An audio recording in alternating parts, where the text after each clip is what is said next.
স্পেনে খুবই একটা গুঞ্জন চলতেছে, যেটি পোস্ট করেছিলাম আমি।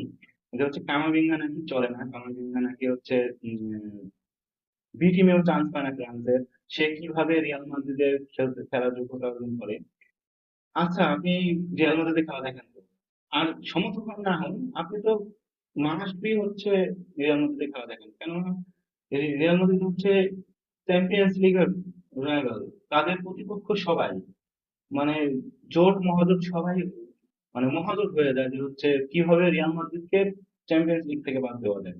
তো দেখেন, এদের হচ্ছে যে কামাভিঙ্গা এত সুন্দর ফুটবল খেলতেছে ইদানিং, যে হচ্ছে তার পারফরমেন্স, সে মিডে যেমন কন্ট্রোল করে এবং তার যে পাস অ্যাকুরেসি সবকিছুই খুব দারুণ। এবং রিসেন্টলি একটা ইনজুরি থেকে ফিরে এসেছে, তারপরে তিনি সব চাইবে না যে হচ্ছে আবারও একটা ইনজুরিতে পড়ুক এবং দল খুব ভঙ্গুর অবস্থায় পড়ে যায়। যদিও ভঙ্গুর অবস্থায় পড়ার কথা না, কিন্তু তারপরে একটু সেফ রাখার জন্য কামাভিঙ্গাকে খেলায় নি। এই নিয়ে স্পেনে গুঞ্জন উঠছে যে সে রিয়াল মাদ্রিদে খেলার যোগ্যতা রাখেন। খুবই দুঃখজনক একটা গুঞ্জন। তো হচ্ছে এটাকে আমরা বিশ্বাস করি না।